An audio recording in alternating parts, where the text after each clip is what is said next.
quiero que me acompañes al Evangelio de Lucas, capítulo 22, verso 15. Evangelio de Lucas, capítulo 22, verso 15.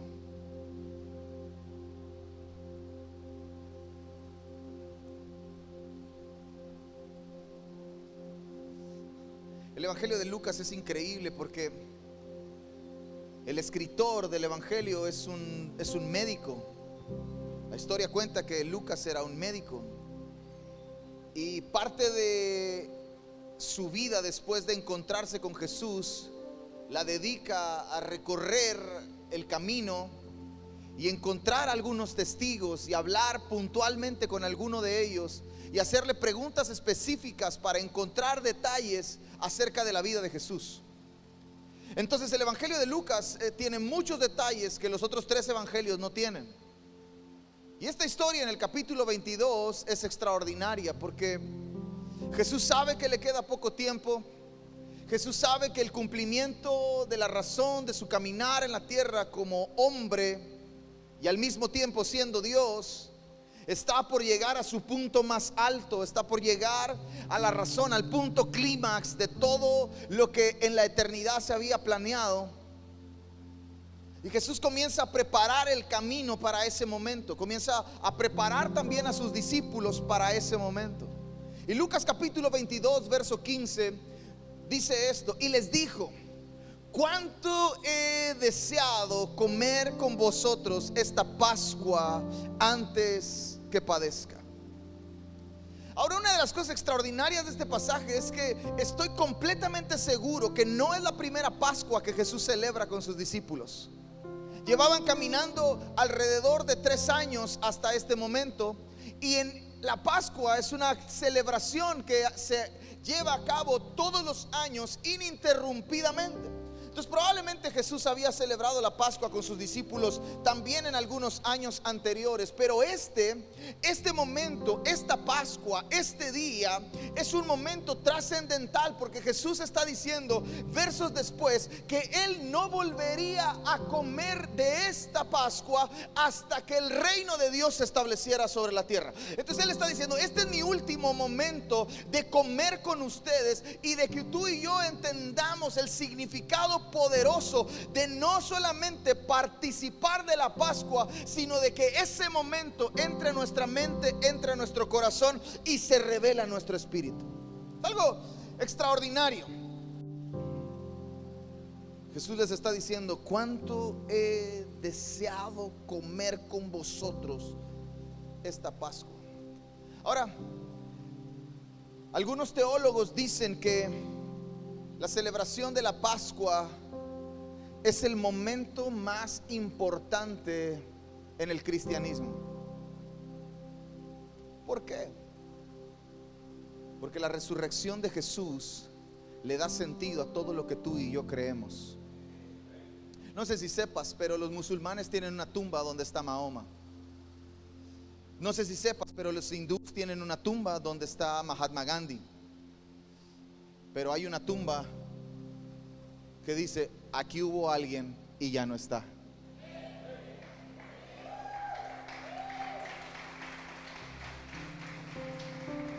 Por eso tú y yo, si Jesús no hubiera resucitado, Pablo dice que tú y yo seríamos unos completos ingenuos, que nuestra fe no tendría sentido, que seríamos, usa la expresión, seríamos los hombres más miserables si Jesús no hubiera resucitado.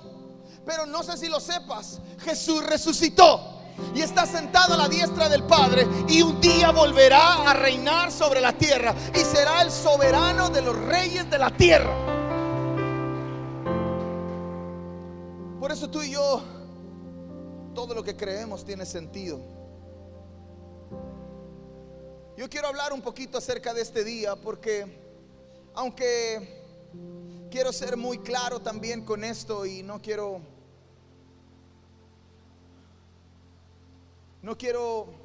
continuar con algunas cosas que suceden en nuestro mundo, pero que no deben suceder en el reino al que tú y yo pertenecemos. Y es que este momento, este día al que tú y yo llamamos Domingo de Resurrección, va mucho más allá de un día.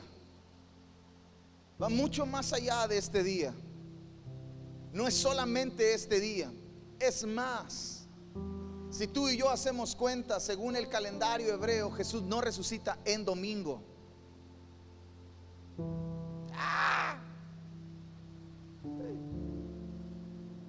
Porque el domingo no es el primer día de la semana del pueblo hebreo, es sábado.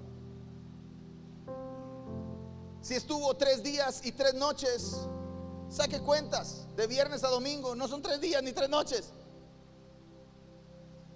Pero ¿qué ha pasado? Que tú y yo hemos abrazado, el mundo ha abrazado, la iglesia también ha abrazado una mentalidad que nos ha hecho perder de vista la importancia, la trascendencia, la relevancia, el poder espiritual que hay en que tú y yo celebremos este día. Cuando haya sido, si fue jueves, si fue sábado, si fue martes, si fue miércoles, no lo sé. Lo que importa es que Jesús resucitó. Eso es lo importante. Pero para el pueblo de Israel, este momento, esta fiesta, esta celebración, es solo eso, un ritual. Es un ritual nada más, es un rito, es una ceremonia que ellos llevan a cabo, y sí, es muy bonita, y sí hay un montón de simbologías, y sí hay un montón de poder en ella, pero por alguna razón se ha perdido eso. También es una fiesta que lleva celebrándose 3500 años ininterrumpidamente. Pero ahora, para ti y para mí, tiene un peso mucho mayor. Porque tú y yo, o no sé si hay alguien aquí que sea judío. No, probablemente tenemos alguna, si escarbamos para atrás, quizás encontremos algún cachito de judío por allá, pero hay que rascarle mucho. Pero tú y yo somos un pueblo adquirido. Tú y yo formamos parte de lo que la Biblia llama gentiles. Tú y yo formamos parte de lo que la Biblia llama pueblo adquirido, injertado en el olivo original. Éramos un olivo silvestre injertado ahora en el olivo original. No formábamos parte, pero ahora formamos parte. Y ahora, como tú y yo formamos parte, esta ceremonia se convierte en un anuncio profético de lo que va a suceder más adelante. Pero también tiene que ser un parteaguas en nuestra vida. Tiene que haber un antes y un después de este momento. Para Israel, este momento representó un día de protección. Cuando Dios instituye la Pascua mientras Israel está en Egipto, Él les hace una advertencia: voy a pasar, mi juicio va a pasar sobre la casa de Egipto, sobre la casa de Israel también, si ustedes no hacen esto. Y les dice lo que tienen que hacer: tienen que comer el cordero y tienen que pintar con sangre los dinteles y la parte de arriba de la puerta de la casa. Entonces, cuando el ángel de la muerte vea la sangre, pasará de largo y no les tocará. Entonces, para Israel esto significaba un día de protección. También significaba la liberación de 430 años de esclavitud anunciados por Dios. 2 cosas Dios les anunció. Número 1, les anunció que iban a estar 400 años sirviendo a otra nación, pero también les avisó que un día Él los liberaría con su brazo extendido y su mano poderosa. Que entrarían quizás pidiendo ayuda, siendo esclavos, pero saldrían de ahí con las manos llenas de riqueza. Por eso me encanta creer que no importa dónde Dios te agarre, siempre te dejará en un lugar mejor. Es el plan de nuestro Dios. La condición en la que tú y yo estamos en nuestro presente nunca será el deseo del corazón de Dios para nuestro futuro. Él siempre está pensando mejor para nosotros. Lo mismo estaba haciendo con Israel. Hey, vas a pasar 400 años en esclavitud, vas a servir a una nación, te van a oprimir, vas a ser esclavo y te la vas a pasar mal. Pero mientras más te opriman, más vas a crecer. Mientras más te aprieten, más te vas a extender y mejores cosas vas a disfrutar. Y cuando salgas de ahí, cuando llegue el día de salir, no saldrás con las manos vacías, saldrás con las manos llenas de riquezas. Entonces es un anuncio profético. Dios les avisó que eso iba a pasar, les avisó también que iban a salir. Pero ¿por qué Dios hace todo eso? ¿Por qué avisarles? ¿Por qué sacarlos? ¿Por qué permitir que un momento complicado se convierta en uno de los días más gloriosos de la nación? Y uno de nuestros días más gloriosos también. Honestamente no encuentro otra razón más que por amor. Porque Dios ama a su pueblo. Dios ama a su familia. Dios está en el negocio de la reconciliación. Dios estaba decidido a que Israel encontrara otra vez su primer amor, a que Israel volviera a amarlo a Él, a encontrarse con Él, a reconciliarse con Él. Israel, mientras estaba en Egipto, había perdido de vista la razón de su existencia, pero Dios, al sacarlos de ahí, les estaba diciendo: ustedes tienen que volver a mí. ¿Por qué? Por amor. Escúcheme bien. Será por amor, y es por amor que Dios pasa por alto nuestras transgresiones y nuestras rebeliones. Ha sido por amor que Dios te ha perdonado. Ha sido por amor que Dios te ha dado otra oportunidad. Ha sido por amor que Dios ha extendido su gracia y su misericordia sobre ti. Ha sido por amor, y es por amor que tú y yo estamos hoy aquí. Nunca ha sido por nuestra buena carita, nunca ha sido por nuestra buena habilidad, nunca ha sido por nuestra simpática sonrisa. Siempre ha sido porque Dios ama a su pueblo. Dios ama a su familia. Y todo lo que Dios hace tiene una base, tiene un fundamento sólido, y es amor. No hay más. Todo lo que Dios hace, todo lo que Dios orquesta sobre nuestra vida, es por amor. Israel comienza a clamar mientras está en Egipto. Probablemente mientras los oprimían y estaban ahí, Israel comienza a decir: Señor, no te olvides de nosotras. Tú prometiste que nos ibas a sacar de aquí. Llevamos 399 años y dijiste que eran 400.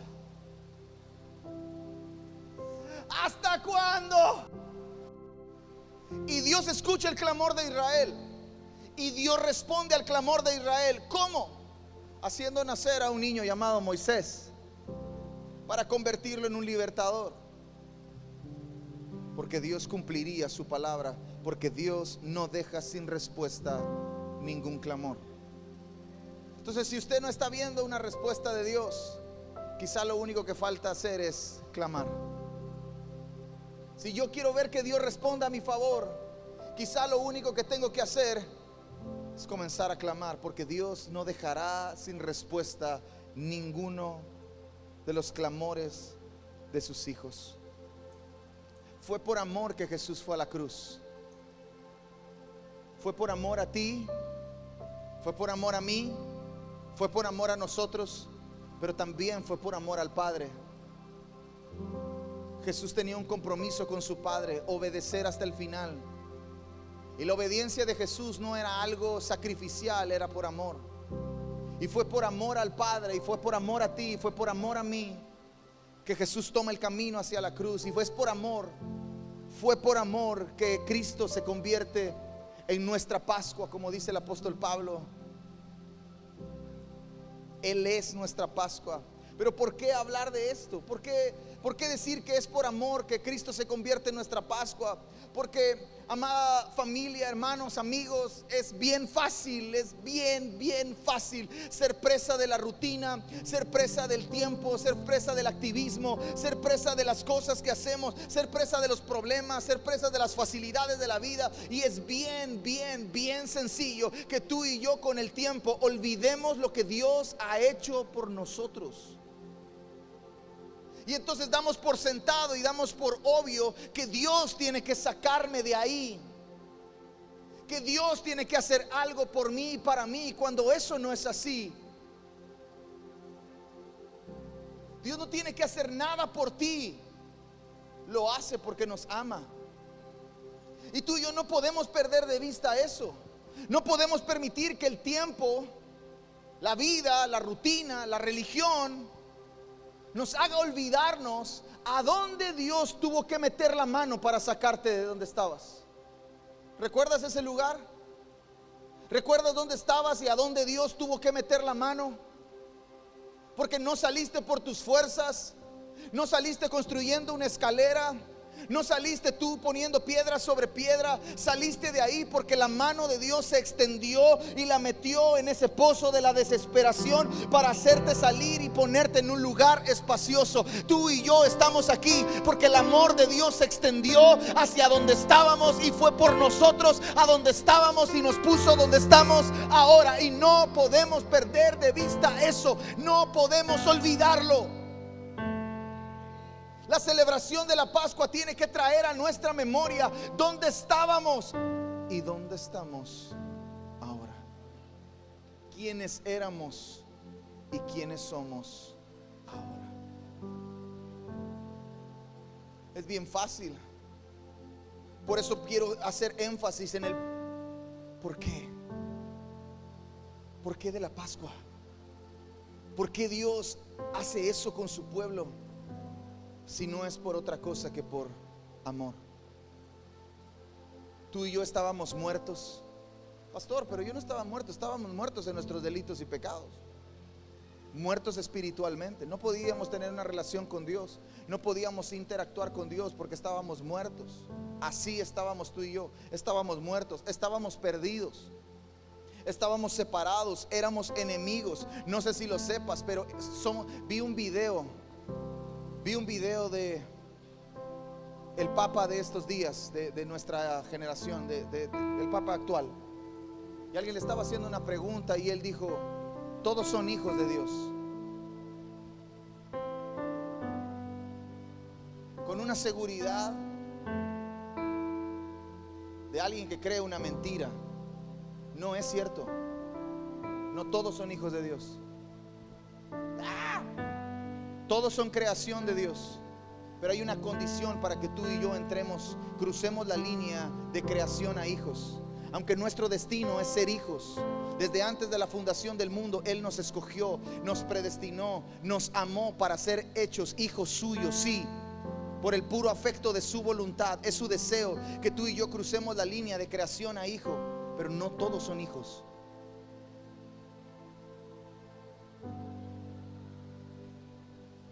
Y es bien fácil. Es bien fácil comenzar a creer una mentira. Pero alguien tiene que decir: no, eso no es así. Hay una condición para que Él, el Padre, me considere a mí hijo. Y la condición es creer en Jesús. Si yo no creo en Jesús, yo no puedo ser hijo. Es sencillo. Es complicado y al mismo tiempo es sencillo.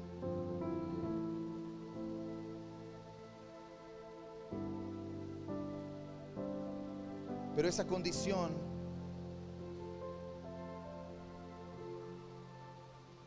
nos hacía ser una de las cosas más peligrosas que este mundo puede tener. Éramos enemigos de Dios. A lo mejor tú orabas antes de conocer a Jesús y decías alguna que otra oración antes de Jesús. Y antes de, a mí me bautizaron, soy padrino de bautizo de unos cuantos niños. Hice mi primera comunión, confirmación, estudié toda mi primaria, secundaria, preparatoria en escuelas católicas. Todo, me sé todo. Pero un día me encontré con esto: sin Cristo, Dios me considera su enemigo.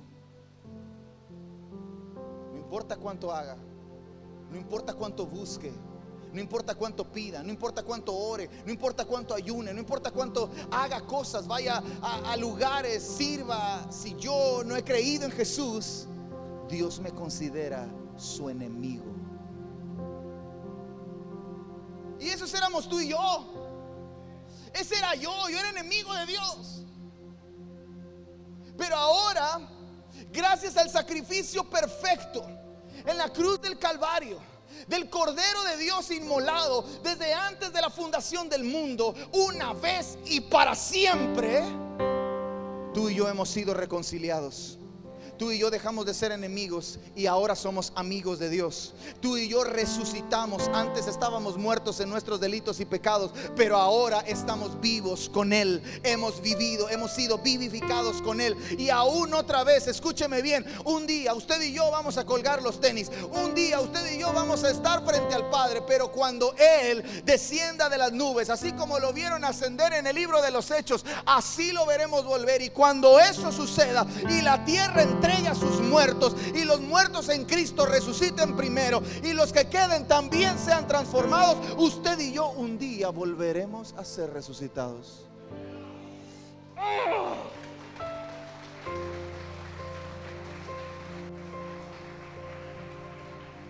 ¿Gracias a qué? Al sacrificio del Cordero. Pero la Pascua no termina ahí. Ese es solamente el por qué. ¿Por qué? Porque Dios me ama.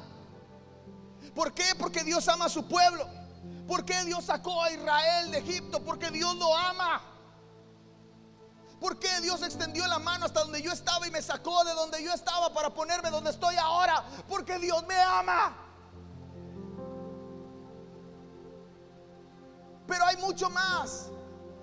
Porque yo no solamente fui salvo de algo, sino también fui salvo para algo. Porque si todo en la vida, si se resolviera solamente con la salvación, un camión te atropellaría el otro día que le entregaste tu vida a Jesús y listo, se acabó. Pero tú y yo seguimos aquí. ¿Para qué seguimos aquí? Pregúntale al que está a tu lado, ¿para qué sigues aquí? ¿Para qué sigo aquí? Éxodo capítulo 19, versos 3 y 4.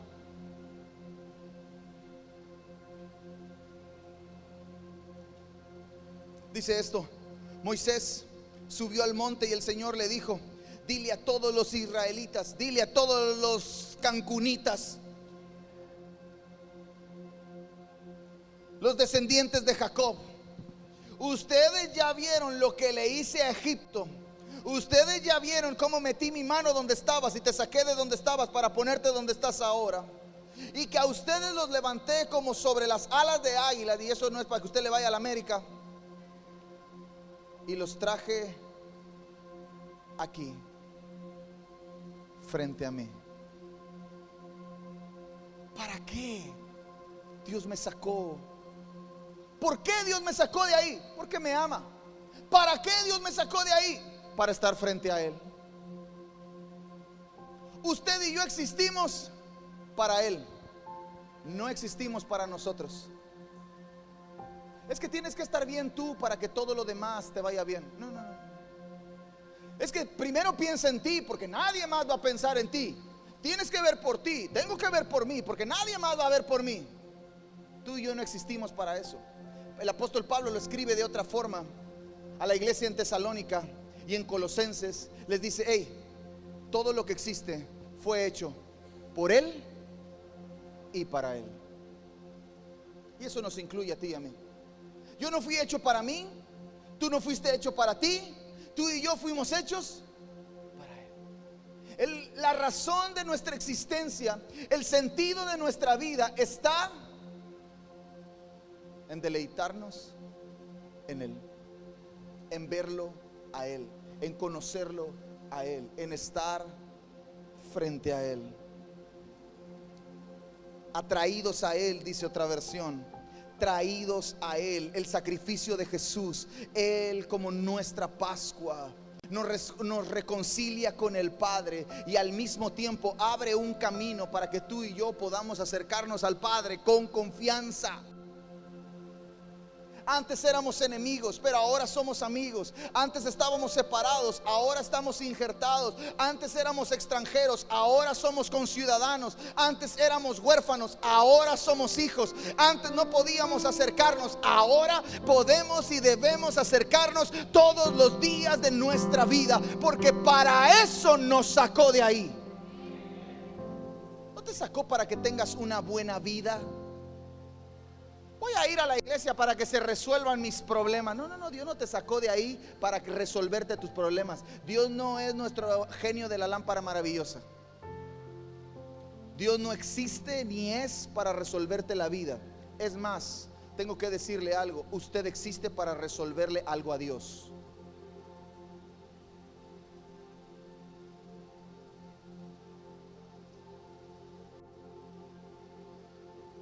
¿Para qué?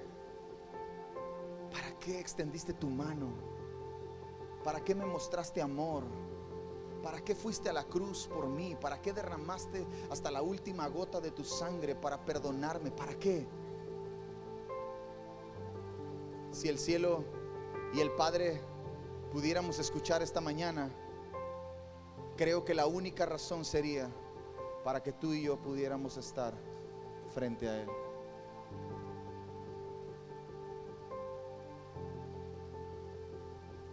Entonces ahí es donde yo entiendo por qué el sacrificio y la celebración de la Pascua para la nación de Israel en Éxodo capítulo 12 se convierte en algo perpetuo y en algo de generación en generación. Éxodo 12, capítulo 12, versos 26 y 27. Cuando sus hijos les pregunten, padres, ¿alguna vez tus hijos te han preguntado por qué haces esas cosas que haces? ¿Sí o no? ¿Por qué? ¿Por qué? ¿Por qué? Algunos, porque Dios lo pide. Porque en esta casa, no tenemos una respuesta. Pero esta es la respuesta. Mira, cuando sus hijos les pregunten, ¿qué significa esta ceremonia? ¿Qué significa poner una mesa? ¿Qué significa el pan? ¿Qué significa el vino? ¿Qué significa el cordero? ¿Qué significa la sangre? ¿Qué significa todo esto, papá? Cuando sus hijos les pregunten, ustedes responderán, es el sacrificio de la Pascua del Señor, cuando Él pasó matando a los egipcios y no entró en la casa de los israelitas salvándonos. ¿Qué significa todo esto? Es el sacrificio de Jesús para salvarme a mí, que no merecía ser salvado, para que ahora pueda vivir lo que no merecía que yo viviera.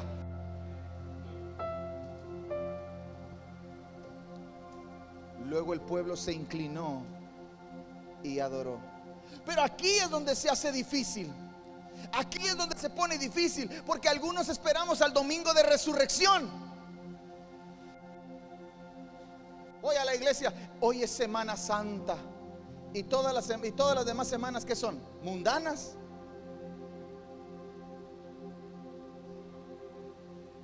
Ay, como a las 6 de la tarde el meme, ¿verdad? Se pone oscuro, como a esta hora murió Cristo. Y nada más en este momento nos acordamos. Y todo lo demás. Entonces no podemos ver la eficacia de este momento si no vivimos este momento todo el tiempo. Tú no le eches la culpa a Dios de por qué no estoy viviendo lo que Dios quiere que yo viva. Quizás solamente porque no estoy haciendo lo que Dios quiere que yo haga.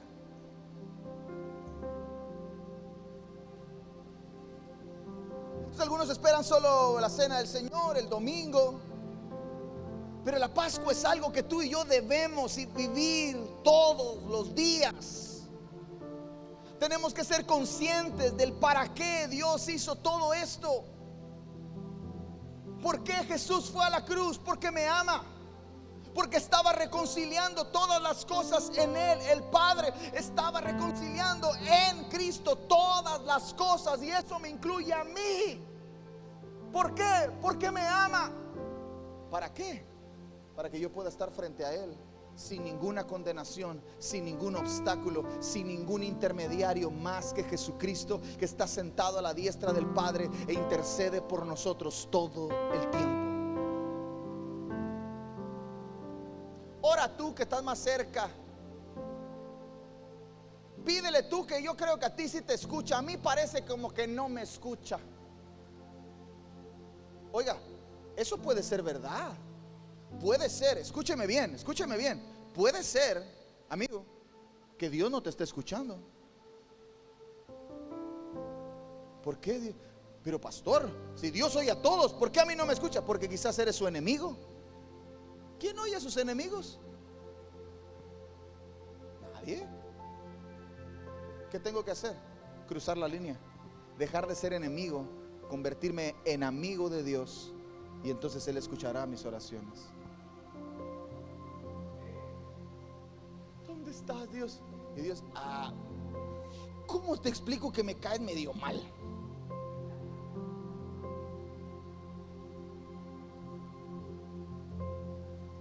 Sí, como que así, algunas cositas que debes arreglar,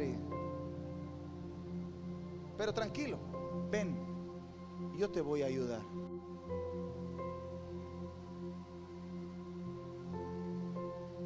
¿Cómo podemos ser conscientes de el para qué Dios hizo todo esto todo el tiempo? Juan capítulo 1, verso 29.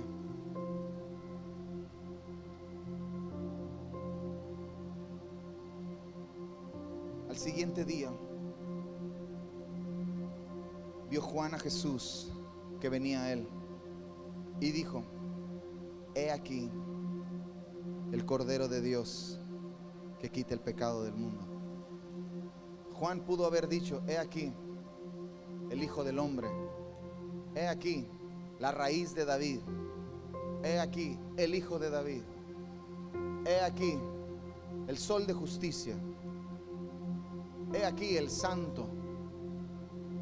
Pero Juan dice: he aquí el Cordero. Porque el propósito eterno de Jesús era reconciliarnos con Dios a través de su sacrificio y de presentarse Él como un Cordero perfecto, sin mancha, para que el sacrificio fuera válido una vez y para siempre. Juan lo ve así. Isaías capítulo 42 verso 1 dice: he aquí mi siervo, yo le sostendré, mi escogido, en quien mi alma tiene contentamiento. He puesto sobre él mi espíritu, él traerá justicia a las naciones. Y la expresión he aquí es una expresión que se resume en otra palabra importantísima, y es contemplar. Cuando Juan dice he aquí el Cordero de Dios, Juan está diciendo: contemplen al Cordero, véanlo a Él, no me vean a mí, véanlo a Él. No se trata de mí, se trata de Él. No soy yo, es Él. ¿Quién dices que eres tú? Van con Juan y le preguntan, y Juan dice: yo solamente soy una voz del que clama en el desierto. Viene uno después de mí, del que yo no soy digno ni siquiera de desatarle las correas de sus sandalias. Él es, no yo. Es necesario que Él crezca y que yo mengüe. No se trata de mí, se trata de Él. Contemplen al Cordero, véanlo a Él.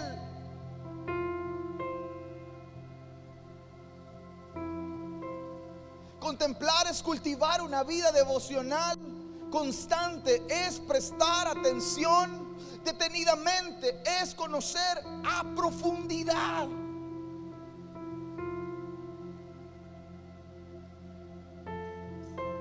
Amada iglesia, es una realidad que usted y yo nos acercamos a lo que nos atrae. Es una realidad, usted se acerca a lo que le atrae. ¿Y sabe qué es lo que le atrae? A usted y a mí nos atrae aquello que contemplamos. Me acerco a lo que me atrae, y me atrae aquello que veo mucho más tiempo de lo normal. Y Juan dice de Jesús que Él es el Cordero y que debemos contemplarlo, que debemos verlo a Él, porque Él es el mismo Cordero de Génesis, Él es el mismo Cordero de Éxodo, Él es el mismo Cordero de Levítico, Él es el mismo Cordero de Corintios, Él es el mismo Cordero de Apocalipsis. Y contemplarlo es una acción que tú y yo no debemos perder nunca. Pero ahora viene otra forma en la que tú y yo podemos celebrar la Pascua. Todo el tiempo. Y todo el tiempo recordar que Jesús nos rescató por amor para estar frente a Él todos los días. ¿Cómo? Éxodo capítulo 12. Es el recorrido y la institución de la Pascua para Israel.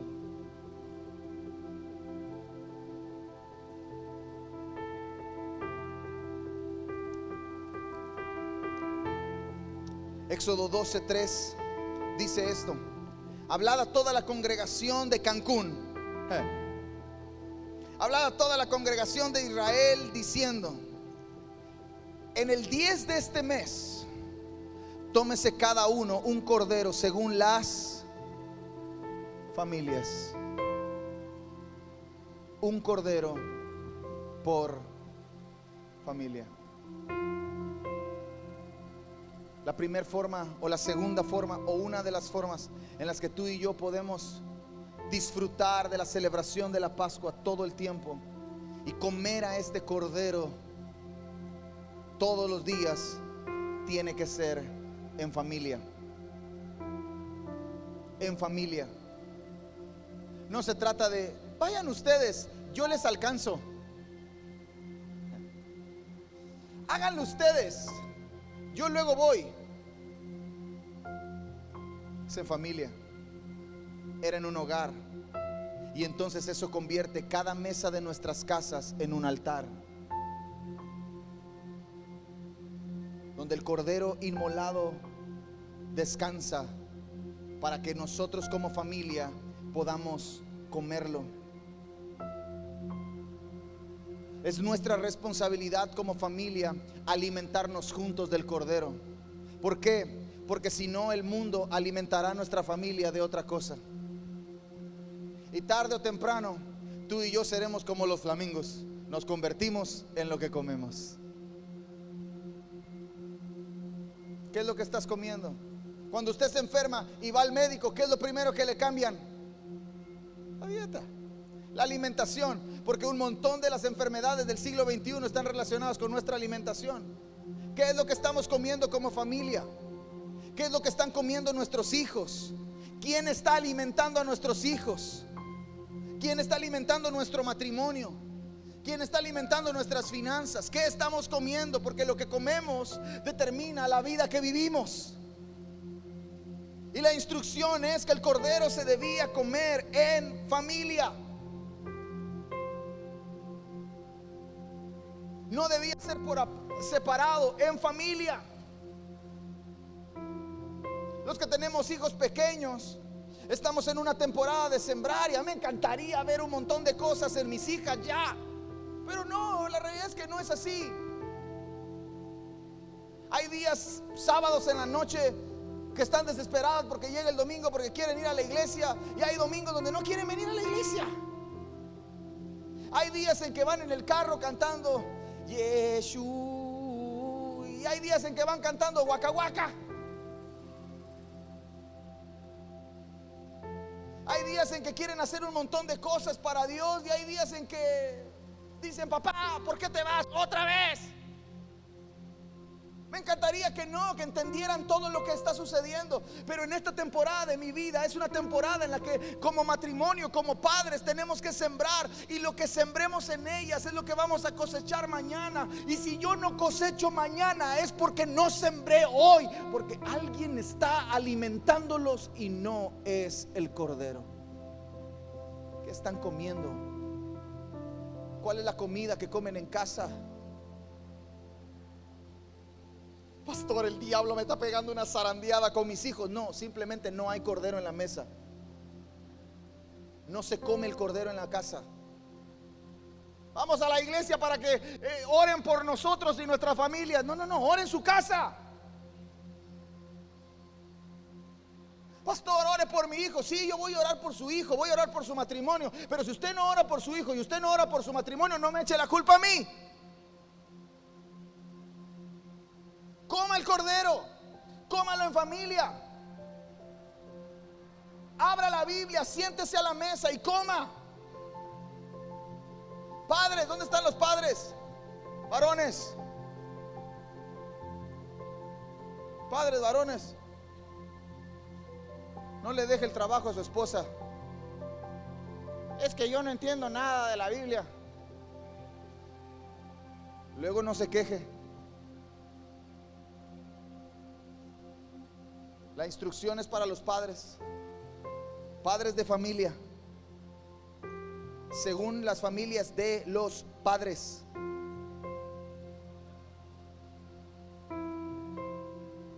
Hágase responsable, porque si usted no se hace responsable, nadie será responsable de eso. Número 2, más la familia, verso 4. Más la familia, más si la familia fuere tan pequeña que no baste para comer el cordero, entonces él y su vecino inmediato a su casa tomarán uno según el número de las personas, conforme al comer de cada hombre. Haréis la cuenta sobre el cordero, ninguna cosa dejaréis de él hasta mañana, hasta el día de mañana. Verso 10. Y lo que quedare hasta la mañana lo quemaréis en el fuego. El cordero se tiene que comer completo. No podemos escoger que sí, que no. Es que esto sí me gusta de la iglesia, pero esto no me gusta de la iglesia. Esto sí me gusta que la Biblia dice que ames a tu prójimo, pero no me gusta que la Biblia dice que Dios tiene que ver en mis finanzas. Mañoso.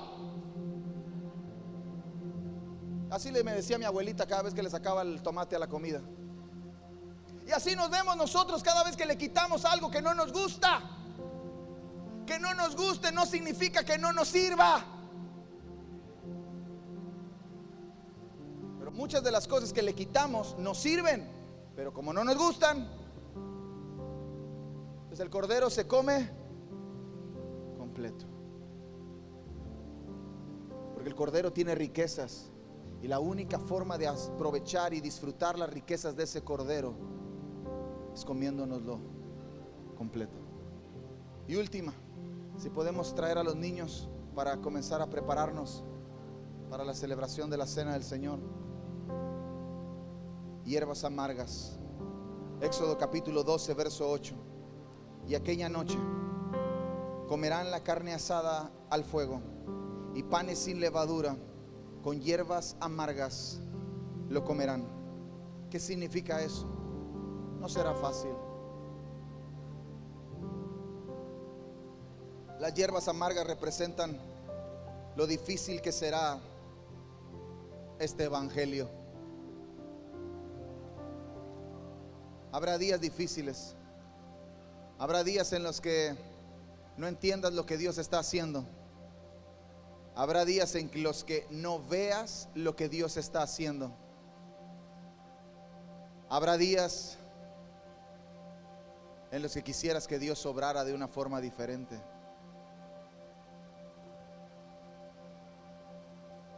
Pero esas hierbas amargas anuncian que lo que Dios hace es perfecto. Celebrar la Pascua todo el tiempo y no perder de vista el por qué y el para qué es un asunto de eternidad. Juan capítulo 6 verso 54 dice esto: el que come mi carne y bebe mi sangre tiene vida eterna, y yo le resucitaré en el día postrero. El que come mi carne y bebe mi sangre tiene vida eterna. Es un asunto de eternidad. Disfrutar de la Pascua del Señor y comer de Él, beber de Él, celebrar este momento con el entendimiento correcto es un asunto de eternidad. No es un asunto de religión, no es un asunto de tradición, no es un asunto de porque lo hacemos por cultura, por inercia, es un asunto de eternidad. Disfrutamos de la cena del Señor y comemos del cordero y entendemos por qué Él nos rescató y para qué Él nos rescató. Y cuando comemos el pan y bebemos la copa y compartimos el pan y compartimos la copa con alguien, estamos plenamente conscientes que habrá un día en los que Él nos va a resucitar y viviremos por toda la eternidad con Él. Es un asunto de eternidad. Pero yo quiero permanecer, y yo quiero que usted permanezca, y yo quiero que los nuestros permanezcan. Y para eso la Pascua tiene que estar presente siempre. Pastor, ¿y qué significa entonces la Pascua? Pastor, ¿y cómo puedo estar consciente de que esto debe estar siempre en mi vida? Es sencillo, dos cosas: Dios le ama, Dios me ama, y Dios le quiere cerca, y Dios me quiere cerca. Dios te ama, Dios me ama, Dios te quiere cerca, Dios me quiere cerca. ¿Qué tal? Hola, soy Toño del Río, pastor de Iglesia Restauración Cancún, y queremos agradecerte que hayas estado con nosotros en esta transmisión. Espero que el mensaje te haya bendecido, te haya animado, haya fortalecido tu fe, porque todavía queda mucho por hacer. Así que nos vemos en la próxima.